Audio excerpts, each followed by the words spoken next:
Hey guys, what's up? Pixels here. In today's video, I'm giving my new tier list after the 2013 update that we got on Evil Dead the game. It's kind of a weird criteria doing, tier lists on this game because, there's so many different factors, the damage output that some, survivors can achieve, and, all the different perks that they all have. And, most of them have kind of useless perks, but then they'll have like a really strong perk as well. But, I'm just going to give you my like overall playing experience tier list that I can possibly give, to the best of my knowledge. So the first one is Amanda. Also, if you want to use this tier list, I actually made this one myself. I kind of did like an updated one with better character portraits and stuff that people can use. So this is the one I made myself, so if you want to try that out, then the link will be in the description for that. So anyways, let's begin. So the first one is Amanda. Now, if I was saying before, Amanda kind of only has like one useful perk, which is obviously her infinite ammo one, which is really good, to be fair. But the other three perks I find kind of useless, like starting with a pistol, pistol mastery, and the counter, not the counter one, sorry, the consecutive shot one, bonus one, which again I don't really think is that useful. So I'm putting her in C tier. I know she's a hunter. Hunters tend to be strong right now, but they actually got a bit of a nerf in the last update, especially the headshot damage. And honestly, I just don't think that she's a sort of viable character at all in the game. And so yeah, I'm gonna put her in C tier. Like, you can play Amanda. She will probably destroy bosses pretty well, but in terms of like mobs and stuff like that, she can tend to struggle a little bit with that. And you can get some decent damage with her, but I just think overall with her kit the way it is, and she only really has one useful perk. And if you're playing Amanda, the best thing that you want to do is go for a blunderbuss, which again is just not what her like entire kit is designed around. She's meant to be a pistol like mastery type of character, and sadly the 9mm pistol is just terrible on her. So like I said, I think she belongs in C tier just because she just relies on a blunderbuss to really do well, and it's kind of shitty that like that's the case, isn't it? So the next one's David. David is one of the new characters that came at Evil Dead. He's a support character. Again, I don't think he's that great. I'm struggling between D and C tier here because I don't really see he's absolutely terrible, because he is useful with his damage reduction. So I think I'm going to put him in C tier just for that. But his ability is actually kind of, it's useful at the Necronomicon phase and, in some objective phases to keep people's fear levels down, which is great. But it doesn't have a lot of synergy with a lot of other characters. Like I said, his best thing is his damage reduction. The nail gun mastery is an absolute mess. His mastery actually just puts him up to the default damage of a nail gun, and faster attack speed and that type of thing, faster reload and stuff like that. But honestly, it's not a really amazing weapon, and again, it's kind of a waste of a perk slot for me. So I think he's sort of a waste of a character slot on the team, if I'm being honest. So you'd be doing much better if you had like the likes of Evil Dead 1 Ash or Cheryl or even Pablo. I would say maybe I don't know, to be honest. I think Pablo is also roughly around this area, but we'll get to Pablo in a minute. The next one is Mia. Mia again is one of the new characters. So Mia has really high damage output potential, and played correctly, she can, possibly change the game. What I have been testing around with Mia is fear reduction builds and stuff like that, which is actually very, very helpful, because that, fear resistance build, because it helps you sort of maintain your fear levels a bit better, so that we can do sort of a steady damage output rather than, spiking up your fear threshold so much. But I think I'm going to put a high B tier. The problem with her is that she's very heavy damage focused. While she can do a lot of great damage for the team, she's very, very squishy. And what I'd like to say is, she's sort of like a glass cannon warrior, where you're going in for the heavy attacks, but you're very vulnerable in that case. And that could also waste potential resources or lack of resources during combat in teams and stuff. She could be the Shemp strainer, as I like to call them. So, I think B tier for her is really good just because of her damage output. Again, she's a really weird one with the kit. Machete mastery, you tend to not really want to use a machete on her. Like, she's so focused on sort of avoiding possession, but you can tend to get possessed pretty easily with her as well. Like I said, sort of doing fear resistance builds like the best thing for her, even though it kind of counteracts her build a bit, where she can do more damage, the higher the fear level she is. But honestly, when she gets possessed and she has a 3-speed weapon as her mastery, it's a total devastation for the team. So I'm going to put her in B tier. I don't think she's a great character, but she is decent for doing damage output and stuff like that. Hunter Ash, I'm going to put in A tier. I actually really like this guy. You know, starting with a double barrel. Again, I'm not really a huge fan of these types of things. A double barrel mastery is actually kind of nice. I love his ability as well. It's great to combat the power possession spam that we're currently getting from the Elagos units. So if people are smart enough and they detect that it is a power possession and they can see that it's a power possessed basic unit, then his ability greatly helps out against that, which I think is one of the biggest struggles in the game at the moment. And like I said, he's got some great damage output with the double barrel as well. So I think he's a solid character, and not only that, but being able to find the crates easier for the team as well greatly helps out. And he's a hunter, so he's got some great stamina there too. So I do think he belongs in A tier. I think he is a solid character there. Ed's a bit of a funny one. I'd probably put him A tier there as well. You know, he does have, you know, the good ability of obviously disarming traps and, you know, spawning better loot for the team. Again, you know, crossbow mastery and stuff. I'm going to be doing a whole breakdown through the skill trees because this game's a mess with skill trees, and I really want to just uncover a lot of stuff for you guys and how bad skill trees actually are in this game, and perks, of course. But, you know, I think, you know, with the crossbow mastery, we'll just ignore that part. Everything else in his kit is relatively good, so we're going to put him in A tier there. Kelly got a bit of a nice buff actually in the last update. I do like her now, where she has like the 20% bleed damage after a dodge. She is actually bugged, so it doesn't matter if you do a perfect dodge or just dodge normally before you shoot, you will get that in anyways. So putting her B tier, I think she's a nice spot there. I'd have her higher, but again, waste of a perk yet again with the meat hammer mastery. I just don't know what they're thinking about doing that on a hunter. It's just very bizarre. I know they're trying to sort of make a hybrid type of warrior class, but unless you get a legendary meat hammer, it's really worthless picking that thing up. And you know, you're better off just getting a lumberjack axe on that occasion, you know. All right, so Annie. So we got a lot of balance bar nerfs and changes in the last update. Annie, I've never been a huge fan of Annie. I know a lot of people say, oh, Annie's actually really good in the game. She got a little bit of a nerf as well to her balance bar damage, so I'm probably just going to put her in B tier, a bit lower than these other characters, because, you know, it is nice to have the balance bar damage, but for me right now, I think the primary objective of the game right now is damage reductions and health damage, just flat out health damage. I don't think balance bar damage is rather important anymore. You know, killing units as fast as possible rather than stunning them as fast as you can I think is a lot more beneficial in the game. And like I said, you know, just going for like plain health damage is way more beneficial than that. El Jefe, again, because of the balance bar changes, this guy suffers a lot with every balance bar change that comes, you know. Either he gets buffed or he gets a massive nerf. Either way, you know, if balance bars get buffed on the other side, then it's a huge nerf to his ability. But his other stuff's actually pretty good, you know. Starting with the chainsaw can be helpful in some occasions. Obviously, having the fear resistance and the damage buff there is kind of nice. So he's kind of like this all-around character, which I think is good. So I'm going to put him in A tier. I played a lot of El Jefe. I think he's a really solid character.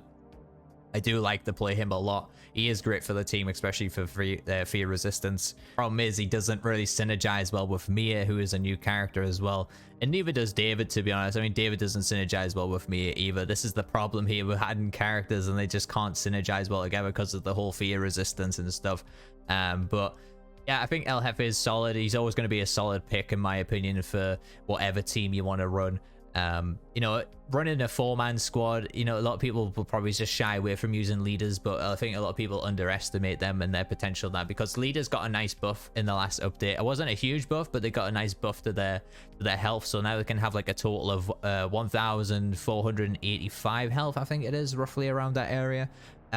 So they can get a nice little health there, and then they also have 3 dodges on top of that, so you could technically play a leader like a warrior. You can do quite a lot of damage and also, you know, be resistant to a lot of damage if you time your dodges correctly. So bear that in mind with picking your characters these days, that, you know, leaders did get a nice buff in the last update. And that moves me on to Lord Arthur. And Lord Arthur, I've been playing a lot since this last update, and honestly, I think he's really good. I know a lot of people dislike this guy. They say he's not great in the team or anything like that. But a lot of people forget, you know, this guy gives a flat 30% melee damage buff, and, you know, that's not stacking with Lord's Wrath. So I think overall, I think I worked it out on stream that his overall buff to the team would be around, you know, 41%, 42%. That's with like maximum in greater influence and stuff. Yeah, I just think he's a solid character. I've been doing some really nice builds on this guy lately, you know, making sure I'm spamming my finishes as much as possible, keeping my Lord's Wrath up. And like I said, because health damage is so important now over balance bar damage, giving as much damage to the team as possible is really, really important, and I think Lord Arthur fits that bill quite well. So I'm going to put him in A tier. Again, this is just from my personal playing experience. A lot of people will probably think he's trash, and a lot of people probably haven't given him enough time, or, you know, to learn or master this guy the best you can. But yeah, he's actually really nice. Even if a good sword, or starting with the sword as well, is actually really strong with this dude. And of course, he has a cool effect. Doesn't obviously factor into the experience of winning games, but yeah, he does have a cool effect on his sword as well when you use the Lord's Wrath ability. It's a shame because I like this guy in the beta a lot. I would probably put him in S tier. He was probably going to be one of the strongest characters in the game, but sadly, he got a bit of a nerf from the beta. It was actually, I say a bit of a nerf, it's probably a huge nerf or whatever it was. It might have been a bug, but in the beta, every time he did a finisher, the Lord's Wrath would activate, which I think was a lot better than what he is right now. He kind of has, you know, his fourth perk for me is a bit of a waste, but the rest of the perks are really solid. And like I said, a good Lord Arthur player will give you a really nice damage buff throughout the teams as well. So yeah, I think, you know, people will sleep on Lord Arthur. Like I said, you know, leaders will have 3 dodges now. They have a lot of health, and if you spec into doing like sort of a tank build with them, like with Tougher Than Hell, not really going melee damage focused, but more like a team buff focused, like what I do, I think it works out great for the team. So yeah, I think he belongs in A tier, just above El Jefe. I think he's a bit better than him. All right, so the next one is Evil Dead 1 Ash. Again, he's not a great character. He has a good fear resistance ability. You know, I like his heavy damage as well. He's actually really fun to play as a, you know, he has that sustainable health. You know, he has the ability to sort of sustain health for the team, which I kind of like. And he does synergize well with some leaders as well, like El Jefe and Lord Arthur. You know, you can go melee damage focus on this guy. So he is a fun medic to play, or a fun support character to play, should I say. So I think I'm going to put him, you know, high B tier around that area. I know a lot of people like say, oh, you, like a lot of people go on about this guy's headshots and, you know, shooting the bosses and stuff. The main thing is right now, like I said, I think warriors is kind of meta at the moment rather than hunters. So I think in terms of his last 2 abilities, they don't work as well because most people play warriors these days. You really don't come across many hunters. Not that I've been playing with many hunters personally in any way since the update. So I do think he fits well in some team comps. So I definitely think B tier. He is a solid healer. He won't out heal a Cheryl though, definitely not. But you will do a solid job with this guy, especially, you know, focusing bosses and stuff. And I think he's actually a great counter to like Plaguebringer. If you get a headshot on Plaguebringer, and you do have some hunters on your team, they're going to get a nice little damage buff and health buff from that as well. But like I said, he's great for with an axe. You know, just going heavy damage with this dude can be quite fun. And obviously he has the little fear reduction ability as well, which is great. So I think, yeah, B tier, high B tier is pretty good for this guy. Cheryl's going straight into S tier. This character is still really broken in the game. Her healing is just insane. You know, carrying 8 Shemps colas, having the ability to also give more health, and also having fear reduction on a cola drink as well. I think, you know, her kit is just ridiculous, and I'm actually surprised that, you know, Evil Dead 1 Ashes has been getting changes before Cheryl has. I know Cheryl got nerfed when the game come out, but honestly, I just think she's absolutely nuts with the healing that I've seen, you know, some people achieve. Like, so yeah, my guy Ace actually got like 30,000 healing with Cheryl. He posted it in the Discord as well. I couldn't believe it. That's the highest I've ever seen from a healer. And like I said, she's absolutely insane, so she belongs in S tier for me. Pablo's a weird one. Pablo has a really good ability, obviously, with, you know, not being found by the demon, like staying hidden from the demon. Obviously, popping the amulets and stuff as well is really good on this guy.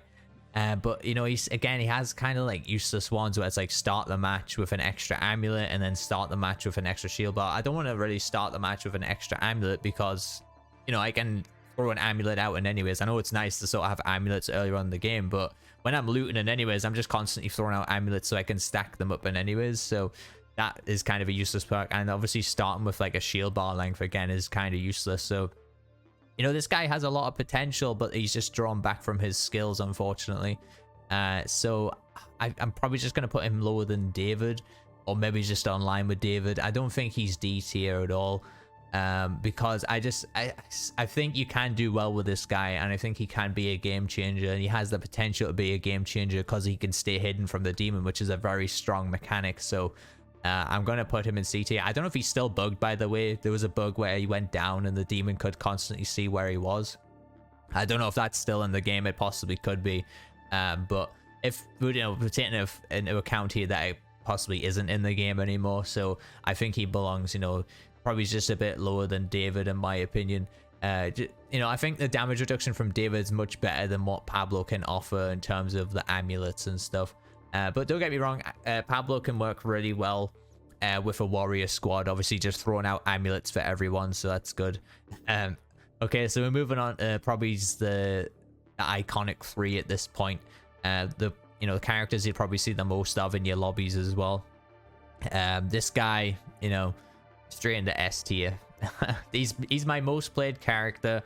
The amount of times I win with this guy, the amount of damage output I can put with this guy, I don't even have to run a damage build to do like high damage with this guy. And this game isn't just all about high damage, of course. There's a lot of other factors on how you can play the game. If you play this guy right with the right build, like I've been doing lately, I've been focusing on heavy damage for the sort of like possession side of units, and then for the AI units, I've been doing my light attacks, so then I can refill my shield bar to then go and do some more heavy damage, which I think is the correct way to play this guy, by the way. I know a lot of people there's so much face tanking going on in the game. I think people need to start weaning that out of their gameplay and starting to really learn how to utilize their character's skills to the best possible way, because it is obviously getting more difficult to play Survivor.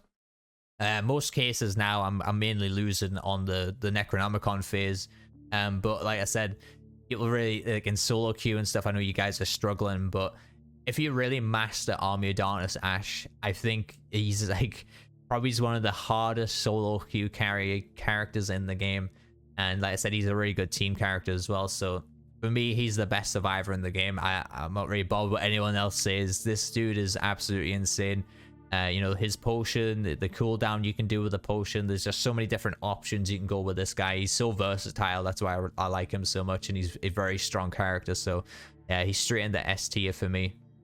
Henry, I'd say Henry's just slightly below Army of Darkness Ash. Henry again is really strong, having the invulnerability ability. Obviously he got a little bit of a nerf before, but again, that doesn't really make a difference with this guy. He is a tank. He can literally clutch games so much for everyone.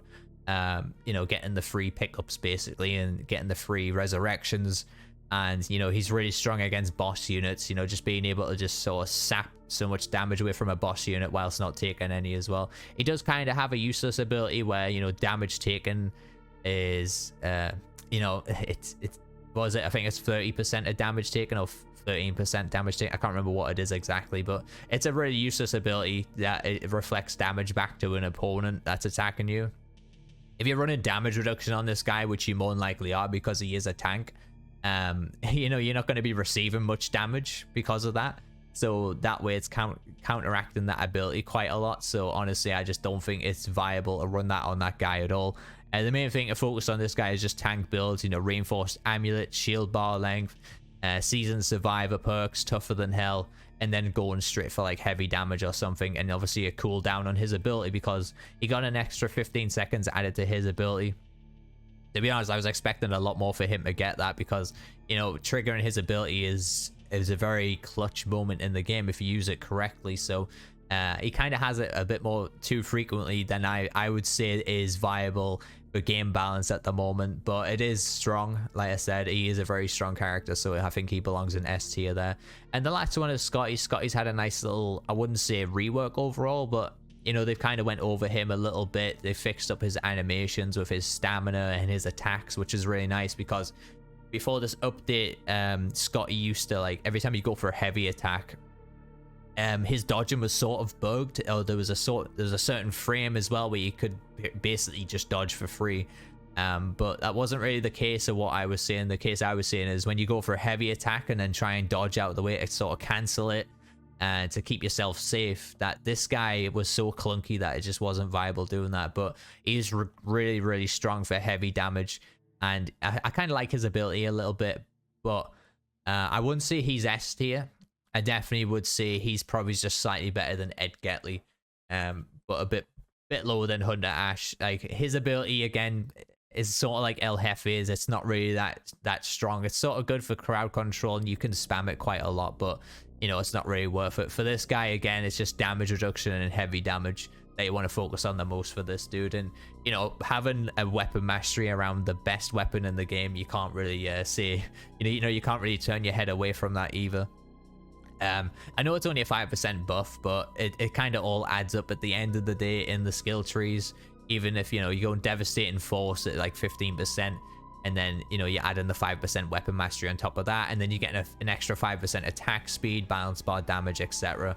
on the lumberjack axe, which I think is really good. But yeah, I think I'm going to leave it there for my tier list after the 2013 update. I hope you guys enjoyed it. I know a lot of people probably won't agree with me with some placements like they always do, and then, you know, people say it's a trash tier list and stuff, but I've got a lot of hours on the game, and you know, this is from my overall playing experience.